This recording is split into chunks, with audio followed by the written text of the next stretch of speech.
दोस्तों, स्वागत है आपका आपके अपने YouTube channel exam Guru tips and tricks में। रुक्मणी विज्ञान जीव विज्ञान सेट नंबर 16 आज हम करने वाले हैं। लगभग 50 से ज़्यादा क्वेश्चन आज के इस टॉपिक में मिलेंगे। टॉपिक का नाम मैं बता देता हूं, पहले से टॉपिक देख लो। आज हम करेंगे परागण।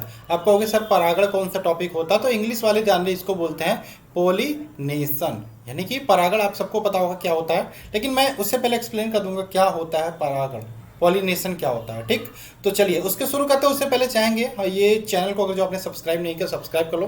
देखो 2 वीडियो आपके 2 क्लास और बचे हैं, बस 2 क्लास के बाद आपका बायोलॉजी खत्म हो जाएगा रुक्मणी का। ठीक, तो उसके बाद हम फिजिक्स स्टार्ट कर देंगे। ठीक है, चलिए शुरू करते हैं। हमारे चैनल को सब्सक्राइब करिए, साथ में ये टेलीग्राम ग्रुप है, आप ज्वाइन कर लीजिएगा, लिंक डिस्क्रिप्शन में मिल जाएगा आपको, और वहाँ पे आपको सारे PDF आपको मिलते हैं। ठीक, और भी कुछ हमारे इंपॉर्टेंट PDF हैं जो आपकी तैयारी को बेहतर से बेहतरीन बनाएंगे। रेलवे ग्रुप डी की तैयारी करें तो मैथ के 500 क्वेश्चन के गेस्ट पेपर की PDF है, इसके अलावा साइंस का PDF है, इसके अलावा हमारा स्टैटिक जीके का PDF है। तो लिंक सारे PDF के डिस्क्रिप्शन में मिल जाएगा, या फिर एप्लीकेशन हमारा डाउनलोड करो, वहाँ पे मिल जाएगा, आप ले सकते हो। चलिए शुरू करते हैं। यहाँ पे सबसे पहले यहाँ पे बात करें, टॉपिक मैंने बताया क्या है। आज के टॉपिक की बात करें, आज का टॉपिक है परागण। परागण को इंग्लिश में बोलते हैं पोलिनेशन। पोलिनेशन, आखिर पोलिनेशन क्या होता है तो आपको पता है। यहाँ पे मनुष्य की बात करें, मनुष्य वंश बढ़ाने के लिए क्या करते हैं, आपका रिप्रोडक्शन करते हैं। ठीक, मनुष्य वंश बढ़ाने के लिए रिप्रोडक्शन करते हैं। उसी प्रकार से जो हम पौधों की बात करें, पौधे अपना वंश बढ़ाने के लिए पॉलिनेशन करते हैं। पौधे अपना वंश बढ़ाने के लिए पॉलिनेशन करते हैं। अब पॉलिनेशन की बात करें, जब परागधानी से परागकण वर्तिकाग्र पर पहुंचने की क्रिया जो होती है उसे ही पॉलिनेशन बोलते हैं। अब इसमें मैंने बोला परागकण और वर्तिकाग्र, तो परागकण जो होता है उसे बोलते हैं पॉलीग्रेन्स। यहाँ पे मैं लिख देता हूँ, आपसे समझ लीजिएगा। परागकण, ठीक, इसे बोलते हैं पॉलीग्रेन्स। और यहाँ पे मैंने बोला, क्या बोला, वर्तिकाग्र। ठीक है, इसको क्या बोलते हैं, स्टिग्मा। ठीक, और तो यहाँ पे ध्यान रखिएगा, परागकण की बात करें ये नर युग्मक होता है, और यहाँ पे जो स्टिग्मा होती है ये मादा युग्मक होता है। तो इस मैंने क्या बताया, आपका परागण क्या होता है, जो जिस प्रकार से मनुष्य वंश बढ़ाने के लिए रिप्रोडक्शन करते हैं, उसी प्रकार से जो पौधे होते हैं वो पॉलिनेशन की क्रिया करते हैं। ठीक, अब देखो यहाँ पे पौधों की बात करें 2 प्रकार से ये पॉलिनेशन होता है। एक होता है स्वपरागण, एक जिसे बोलते हैं आपका सेल्फ पॉलिनेशन। एक होता है क्रॉस परागण, यानी कि क्रॉस पॉलिनेशन। ठीक, स्वपरागण की बात करें, जब परागण की क्रिया एक ही फूल की से हो तो इसे स्वपरागण बोलते हैं, जब अलग अलग फूल से हो तो इसे क्रॉस परागण बोलते हैं। अब आपके दिमाग में क्वेश्चन आ रहा होगा, घेर कर रहा होगा कि पौधे कैसे क्रॉस परागण करेंगे, तो अभी हम बात करेंगे आगे। ठीक है, उसमें बहुत सारी चीज़ें रीजन्स होती हैं, बाढ़ के थ्रू हो जाता है, कभी कभी पौधे बह के इधर उधर चले जाते हैं, या फिर आपका पक्षियाँ कभी किसी पौधों का रस चूसती हैं, तो उसके साथ क्या होता है, नर युग्मक जो परागकण होता है वो चले जाते हैं किसी और पौधे पे। ठीक है, तो ये सारी चीज़ें हो जाती हैं। तो यहाँ पे बात करें, पहला क्वेश्चन क्या है, परागण का अर्थ क्या होता है। परागण का अर्थ होता है ऑप्शन नंबर ए, यहाँ पे राइट आंसर होगा, परागधानी से परागकण का वर्तिकाग्र पर जाना आपका परागण कहलाता है, option number A.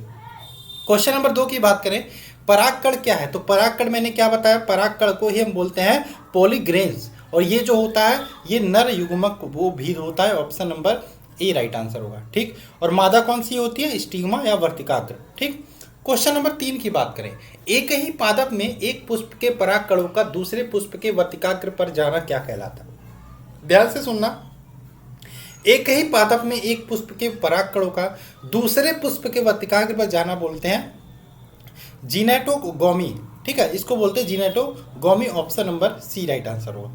Question number 4 की बात करें, साइकस में परागण किस माध्यम से होता है। साइकस की बात हो रही है, साइकस में परागण की बात करें किस माध्यम से होता है, तो साइकस में परागण जो होता है, पॉलिनेशन जो होता है वो एयर के माध्यम से होता है। किस माध्यम से, वायु के माध्यम से होता है। कुछ चीज़ें और अब हम यहाँ पे जान लेते हैं। ठीक, क्या जान लेते हैं, जब पराग की परागण की क्रिया वायु के माध्यम से हो, हवा के माध्यम से हो, तो उसे क्या बोलते हैं, एनीमियोफिली बोलते हैं। ठीक, जब परागण की क्रिया आपके वायु के माध्यम से हो तो उसे एनीमियोफिली बोलते हैं। अब देखो किसमें वायु के माध्यम से होता है, आपका धान, गेहूं, मक्का, साइकस, इस सारे में वायु के माध्यम से हो। जब पराग क्रिया कीट के माध्यम से हो, कीड़ों के माध्यम से हो, तो उसे क्या बोलते हैं, एंटोमोफिली बोलते हैं। जब परागण की क्रिया कीट के माध्यम से हो, कीड़ों के माध्यम से हो। ठीक, सबसे ज़्यादा जो परागण होता है वो आपका क्या होता है, जो परागण होता है वो कीड़ों के माध्यम से होता है, ये भी ध्यान रखिएगा। ठीक, उसके बाद बात करें जल की, बात करें जल से जब हो तो उसे हाइड्रोफोली बोलते हैं। जब मनुष्य से हो, किससे हो, आपका सॉरी मनुष्य से नहीं होगा यहाँ पे, बर्ड द्वारा होगा, बर्ड द्वारा अनिथोफिली। ठीक है, बर्ड द्वारा को अनिथोफिली बोलते हैं अगर जो बर्ड द्वारा हो। ठीक है, अनिथोफिली। और जल द्वारा हो तो हाइड्रोफिली।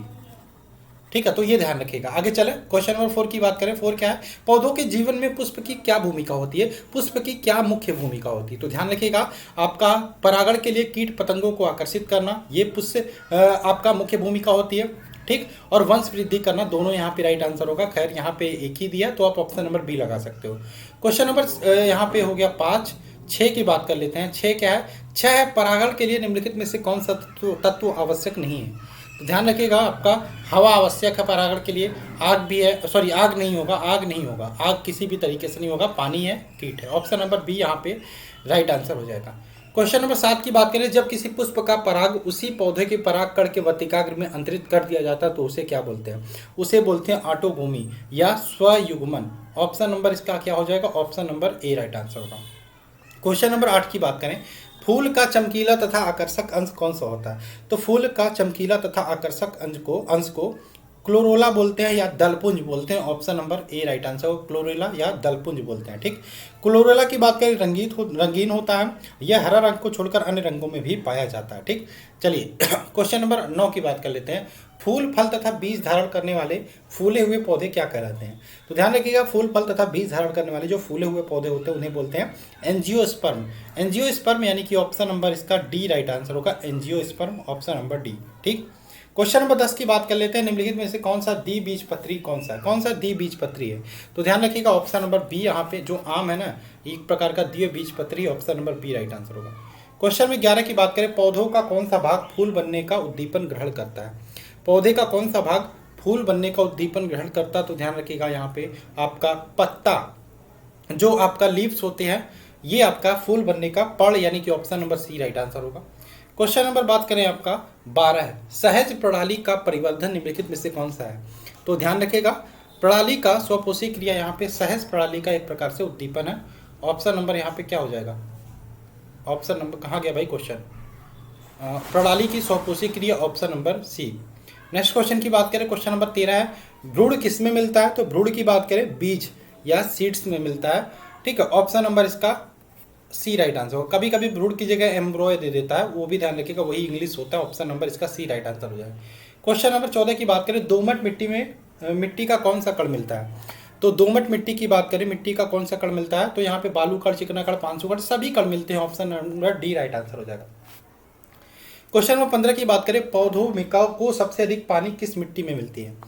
तो पौधों को सबसे अधिक पानी की बात करें, ये जो मिलती है क्ले मिट्टी या चिकनी मिट्टी में मिलती है। Option number A right answer होगा। क्वेश्चन नंबर 16 की बात करें, किस मिट्टी में कोशिका सबसे अधिक प्रभावशाली होती है। तो ध्यान रखिएगा, क्ले मिट्टी या चिकनी मिट्टी में कोशिका सबसे अधिक प्रभावशाली होती है। Option number A.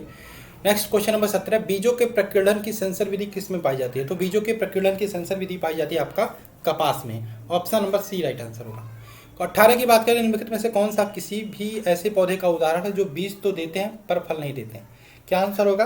तो इसका आंसर हो जाएगा चीड़, फर, स्प्रूस, सारे यहाँ पे साइकस, ये सभी वृक्ष ऐसे हैं, ठीक, इसी समूह के अंतर्गत आते हैं। तो इसका आंसर हो जाएगा ऑप्शन नंबर डी, चीड़ दिया है तो चीड़ ही इसका राइट आंसर होगा। क्वेश्चन नंबर 19 की बात करें, कपास प्राप्त होते हैं। तो कपास की बात करें, ये कॉटन इसके बीज से प्राप्त होते हैं, ये जो होते हैं बीज से प्राप्त होते हैं, कपास या कॉटन।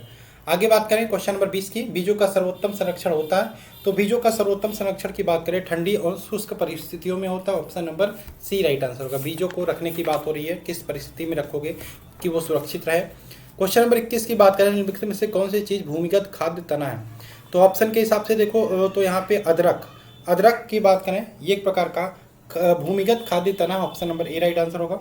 क्वेश्चन नंबर नेक्स्ट बात करें, आलू उदाहरण है। आलू किसका उदाहरण। तो आलू की बात करें, रूपांतरित तने का उदाहरण, एक प्रकार का रूपांतरित तना है आलू। ऑप्शन नंबर सी।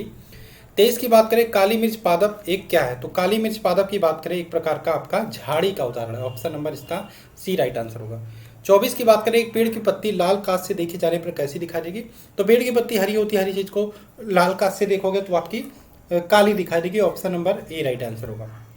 क्वेश्चन नंबर 25 की बात करें, किस चीज को अधिक खाने से केवल पृथ्वी की अधिक जनसंख्या का भरण पोषण किया जा सकता है?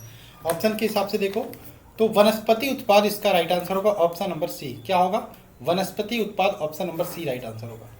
26 की बात करें, निम्न में कौन सा जैव निम्नीकरण है? निम्न में कौन सा जैव निम्नीकरण है? तो इसका आंसर हो जाएगा आपका कागज एक प्रकार का जैव निम्नीकरण। Option number A right answer होगा।